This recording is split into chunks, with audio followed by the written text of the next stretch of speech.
A gratitude practice for when you've forgotten how good you have it. Right, I want to talk to you about something that doesn't get discussed nearly enough in the health and wellness space. Gratitude. I know, you're probably thinking, oh God, not another gratitude journal lecture, Emma, but hear me out, because this isn't just about writing out 3 things that you're grateful for every morning and calling it a print.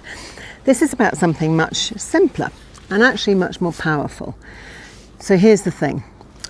We get used to how great our life is. We really do. We all do it. We wake up, we go about our day, we complain about our problems, and believe me, I'm not saying your problems aren't real, nor am I making light of how awful things are for so many people in many places around the world right now. But we completely miss the extraordinary privilege of simply being alive right now, in this moment, in this century.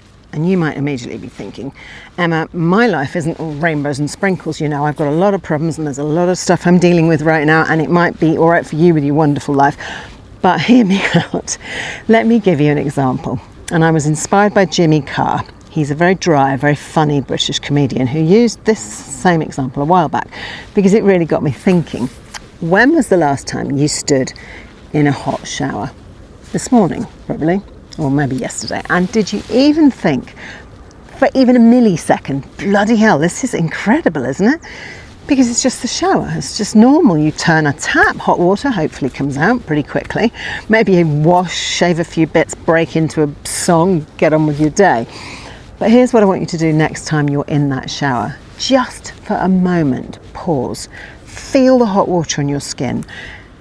No one had a hot shower until 50 years ago. Not your grandparents, great-grandparents, certainly not Einstein, not Marie Curie, not Florence Nightingale. Many of the people you admire from history, none of them had this simple everyday pleasure that we don't even think about. We take it for granted. They had cold water from a well or a basin, or if they were really lucky, a bath filled with warm water that somebody else had to heat on a stove and carry bucket by bucket. And yet here you are, standing underneath an unlimited supply of hot water, probably thinking about your to-do list or what you're having for dinner or that meeting. We could go even simpler. We could say, next time you switch on an electric light, or next time you switch on your mobile. Less than 30 years ago, hardly anyone had a mobile phone. Now, apparently, nobody can live without them. I'm Emma Voysey, and I'm a health coach as well as a YouTube creator. And at 53, I was overweight and exhausted and in constant pain. Now I'm stronger at 56, more energetic than I was at 36, and I teach other people how to do the same thing. And I'm filming this from my home in Andorra, where, yes, I do feel very lucky to be able to live. Look, I'll just spin you around a minute and show you how beautiful it is up here today in the sunshine. I'd like to say at the top of this mountain, but I'm nowhere near the top. But I'm just above where I live in La Massana. There's the nearest development just there where people live, but I live much further down the hill. But look at that, beautiful. And here comes some more hikers. It's quite busy on this trail this morning, like Piccadilly Circus, if you like. Now, I'm not trying to make you feel guilty. That's not the point at all. The point is that we are living better than kings did just 100 years ago. And I mean that literally. There have been about 100 billion people who've ever lived on this planet. And you're in the top percentile in terms of sheer luck. Think about it. Food. You can walk into a shop and buy food from literally anywhere in the world, even from the humblest corner shop or a petrol station. Fresh strawberries in January, salmon from Norway, spices from India, and most of us don't even think twice about it. We just complain that the queue at Tesco was too long and the prices keep rising. Medicine. 100 years ago, a simple infection could kill you. Childbirth was genuinely dangerous. Children died all the time in their first year of life. Now, we've got antibiotics, we've got vaccines, we've got surgery that can fix things that our ancestors would have just had to have lived with. Comfort, central heating, clean beds, water that comes out of a tap whenever you want it, clothes that keep you warm, and entertainment at your fingertips. Quick side note here, I do remember when I was growing up, my house was being being so cold because my parents were restoring it and it was a wreck. We had no central heating, no carpets. My mum had chilblains. Try and find me somebody in our society today who has chilblains. I don't even think my kids know what a chilblain is. We are living like kings, and yet here's the paradox. Life has never been objectively better, but subjectively worse. Have you noticed that? More than any generation in history, we've got more food, more safety, more comfort, more opportunity, and yet we're more anxious, more depressed, more dissatisfied than ever before. And all anyone talks about whenever you have a conversation lately is how the world is going to hell in a handcart and how rubbish the weather is. There's too many immigrants, and if you're one of those immigrants, they probably feel like, well, the country I've moved to isn't very welcoming. Unemployment, it's at a record high.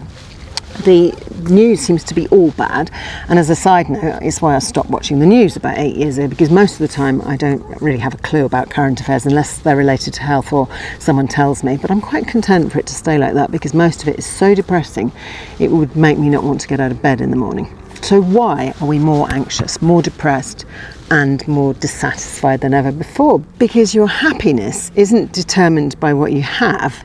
It's determined by the gap between what you have and what you think you should have. Dan Sullivan and Benjamin Hardy wrote a book about this, and they called it The Gap and the Gain. Really good read, published in 2021. The book's central concept is about measuring backwards against where you started, the gain, rather than forwards, an ideal that keeps moving, the gap. And it's all about appreciation and progress versus constantly chasing an impossible ideal. There's this equation I love. Happiness equals quality of life minus envy, minus the jealousy. That's the whole game. And here's the problem. We're swimming in envy every single day. We look at social media and we see someone's highlight reel and we compare it to our behind the scenes, and we see someone's perfect body and we forget that they've got a personal trainer, a private chef, probably a lot of good genetics, or a very good photo editor. We see someone's seemingly perfect life, and we forget that everyone is fighting battles that we know nothing about. And in all of that comparison, we forget to take pleasure in what we actually have, and we forget to be kind. Now here's where this connects to your fat loss journey, to that body you're trying to change. Because this mindset, this constant comparison, this inability to appreciate what's already working, is absolutely killing your progress. You wake up every morning and you start cataloguing everything that's wrong with your body. I catch myself doing it. I start from the head down and I run through how everything's feeling right from when I get out of bed, doing a little mini check-in like I'm a computer doing a reset. That belly that won't budge, the jeans that don't fit, the arms that jiggle, the wrinkles, the hair which is having yet another bad day, or the scales that haven't moved, the energy you don't have, the sleep that's still not perfect. And don't get me wrong, I'm not saying these things aren't super frustrating, because of course they are. That's why you're working on them. Get the ball then. But what most people don't understand about fat loss or reclaiming our health is your body responds to the energy you give it.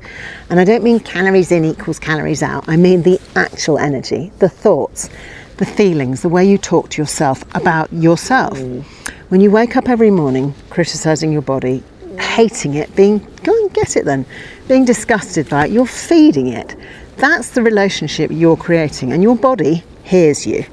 Your body feels that. Your subconscious listens to every thought and every sentence that you utter. Think about it this way. If you had a child who woke up every morning and you told them every morning, you're fat, you're ugly, you're disappointing, you're not good enough, how do you think that child would develop and grow? How would she thrive, or he? Or they wouldn't. They'd shrink, they'd shut down, they'd stop trying. Your body is just the same.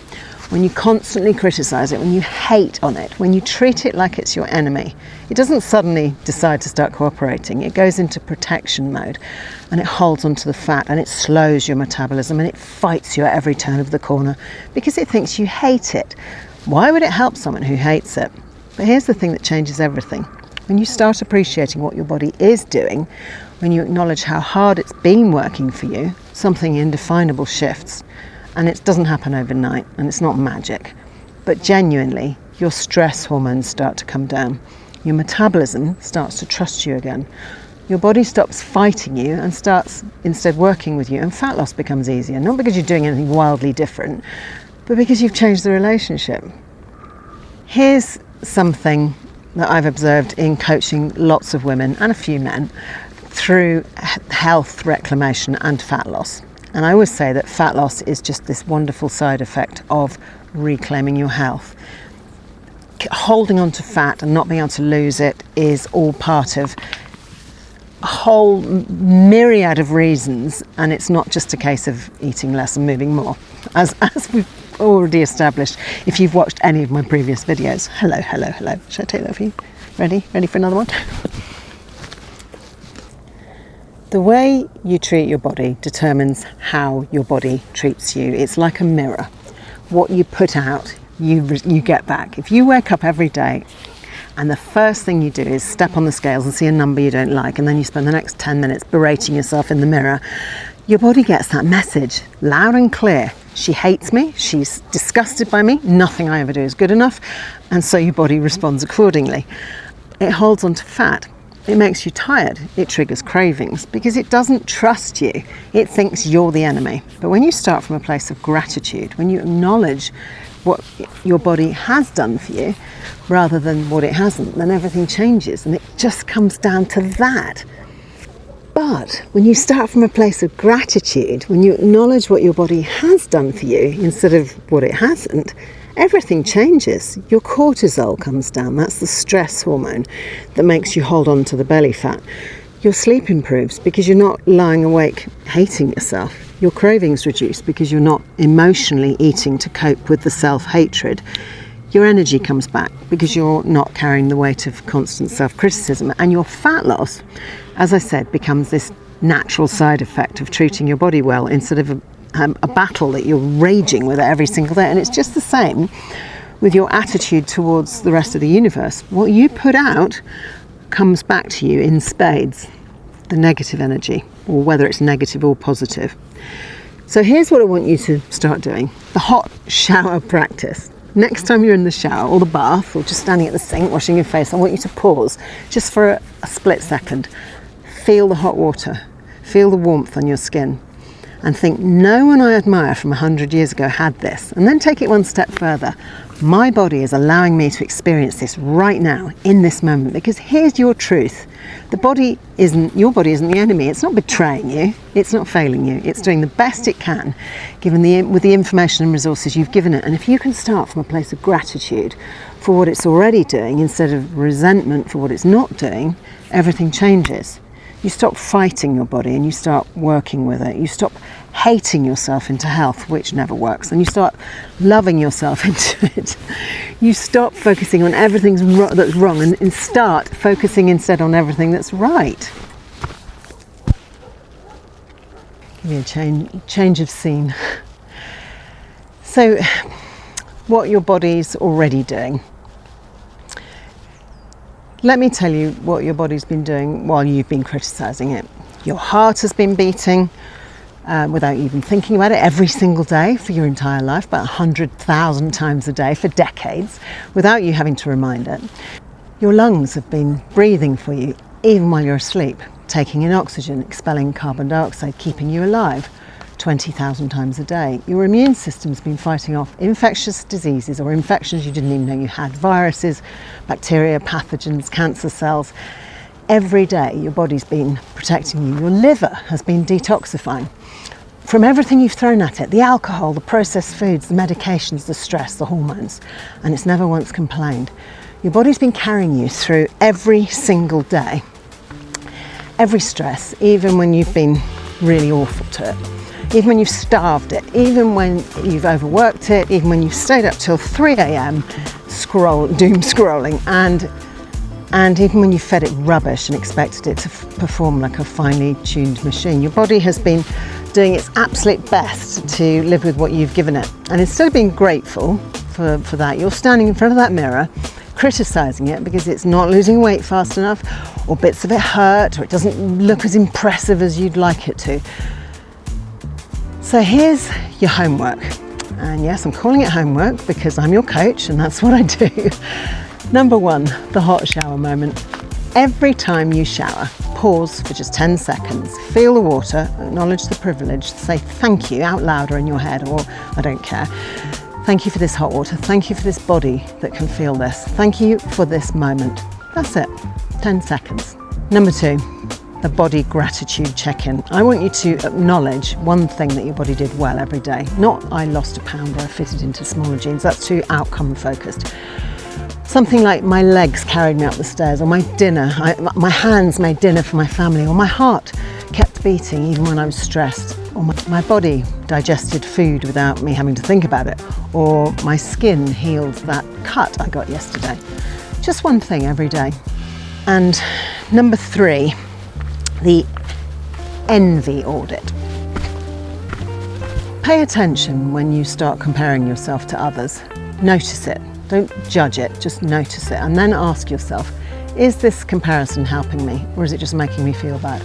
If it's the latter, put down the app or the magazine, walk away from the comparison, because your happiness isn't found in comparing yourself to others. It's found in appreciating what you already have. Number 4, the mirror shift. Next time you're standing in front of the mirror, criticising your body, I want you to stop. Just stop.